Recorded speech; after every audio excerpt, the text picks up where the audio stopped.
Hello बच्चों। जैसा कि पिछली कक्षाओं में हमने व्याकरण संबंधी चीजों का अध्ययन किया, तो आज की श्रृंखला में हम लोग हिंदी साहित्य के इतिहास की चर्चा करेंगे। आप जानते हैं कि हिंदी साहित्य का जो इतिहास है वो बहुत प्राचीन नहीं है। काफी बाद में अन्य जो भाषाएं और उनका साहित्य पूरी तरह विकसित हो चुके थे और बहुत बाद में हिंदी साहित्य आरंभ होता है, और हिंदी साहित्य में भी खड़ी बोली साहित्य और भी बाद में शुरू होता है। जब हम बात हिंदी इतिहास की करते हैं तो सबसे पहले हमारे ध्यान में कुछ चीजें आती हैं, कुछ विभाजन आते हैं, कुछ युग आते हैं, कुछ महत्वपूर्ण लेखक आते हैं, कवि आते हैं, जिनके नाम पर युगों का नामकरण हुआ। और युगों के नामकरण का जो प्रयास था, सबसे पहले जॉर्ज अब्राहम ग्रियर्सन ने अपने इतिहास ग्रंथ में उसका जिक्र किया था, युगों का नामकरण करने का प्रयास किया था। लेकिन यहाँ पर हम जो बात कर रहे हैं वो इंटरमीडिएट स्तर तक की पुस्तकों से संबंधित हिंदी साहित्य का जो विभाजन है और हिंदी साहित्य में गद्य साहित्य का जो विभाजन है, हम आज उस पर चर्चा करेंगे। तो आइए देखते हैं।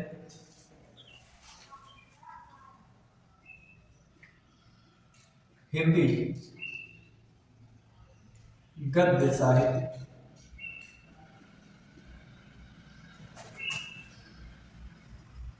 के इतिहास का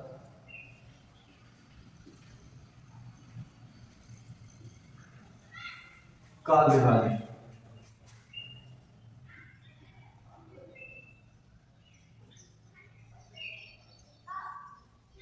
हिंदी गद्य साहित्य के इतिहास का काल विभाजन।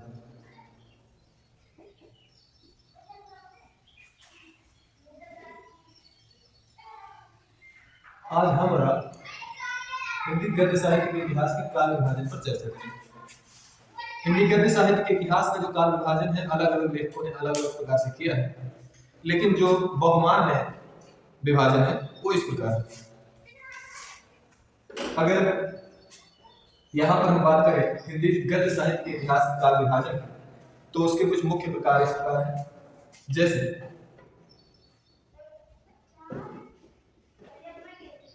हिंदी गद्य, आप जानते हैं कि सबसे पहले साहित्य के विकास में काव्य का विकास हुआ और उसके बाद ही गद्य का विकास हुआ। तो गद्य का जब विकास हुआ तो सबसे पहला जो और महत्वपूर्ण जो युग था वो आता है भारतीय युग। कुछ प्रमुख विभाजन है, हम उनको इस चित्र की सहायता से समझते हैं।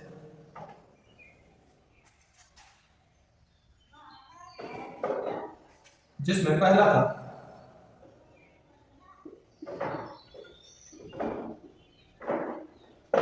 भारतीय युग। सबसे पहले हिंदी साहित्य के क्षेत्र में भारतीय युग का योगदान महत्वपूर्ण था, और इनके इस योगदान को देखते हुए हिंदी गद्य साहित्य के पहले काल को भारतीय युग कहा गया। उसके बाद आता है द्विवेदी युग।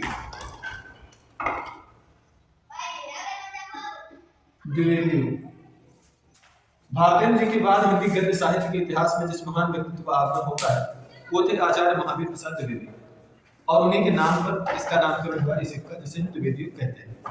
इसके बाद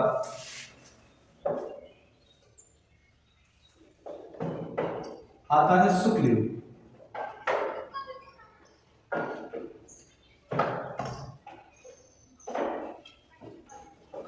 अगर आप हिंदी पढ़ते हैं तो आप शुक्ल जी से तो जरूर परिचित होंगे। अब शुक्ल जी से मेरा तात्पर्य आचार्य रामचंद्र शुक्ल से है।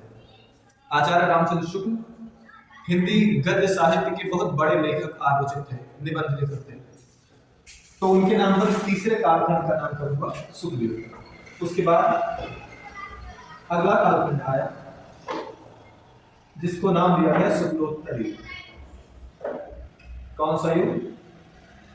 शुक्लोत्तर युग। और इसके पश्चात अंतिम और यह सबसे बड़ा युग है, ये आता है जिसका नाम है स्वातंत्र्योत्तर युग। यानी आपने देखा कि हिंदी गद्य साहित्य के इतिहास के 5 विभाजन हैं, जिसमें पहला है भारतीय युग, दूसरा द्विवेदी युग, तीसरा शुक्ल युग, शुक्लोत्तर युग और स्वातंत्र्योत्तर युग। इस तरह से हिंदी गद्य साहित्य के 5 विभाजन होते हैं। इनका जो समय है, इनका जो कालखंड है हर युग का, उसको भी देख लेते हैं। तो भारतीय युग का जो कालखंड है वो 1868 ईस्वी से 1900 ईस्वी तक है। इसके बाद द्विवेदी युग आता है। अब द्विवेदी युग का जो समय है, द्विवेदी युग का समय जो निर्धारित किया गया विद्वानों द्वारा, वो 1900 ईस्वी से कब तक?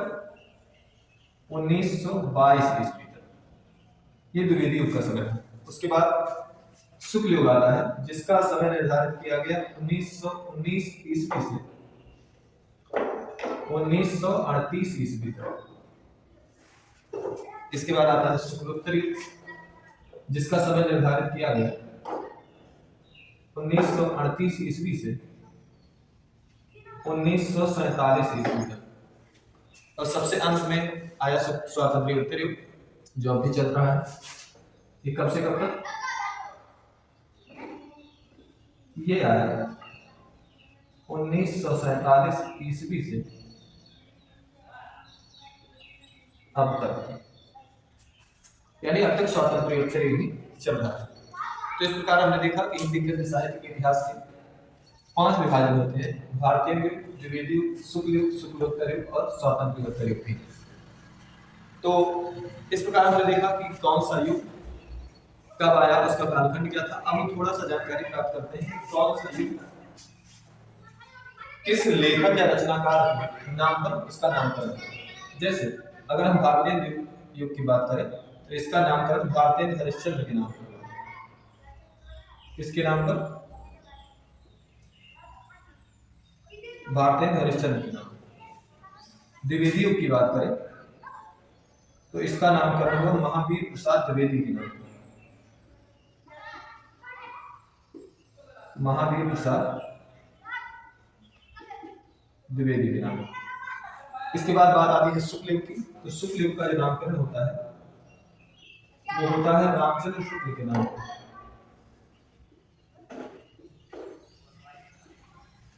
और इसके बाद का जो विभाजन है वो किसी के नाम पर नहीं बल्कि उनकी प्रवृत्तियों के आधार पर हो या उसके पहले आए हुए युगों के आधार पर हो। तो उसके बाद के युगों को शुक्लोत्तर युग और स्वातंत्र्योत्तर युग कहते हैं। अब यहाँ स्वातंत्र्योत्तर से तात्पर्य है कि स्वतंत्रता के पश्चात जो युग आया हिंदी गद्य साहित्य में, वो स्वातंत्र्योत्तर युग कहलाया। और इसकी अवधि स्वतंत्रता के बाद से ही आरंभ होती है, जो अब तक चली आ रही है। तो देखा आपने यह काल विभाजन, और आशा करता हूँ आपको यह वीडियो पसंद आया होगा। तो इस वीडियो को लाइक करें और चैनल को सब्सक्राइब करें। मिलते हैं अगली वीडियो में, तब तक के लिए जय हिंद।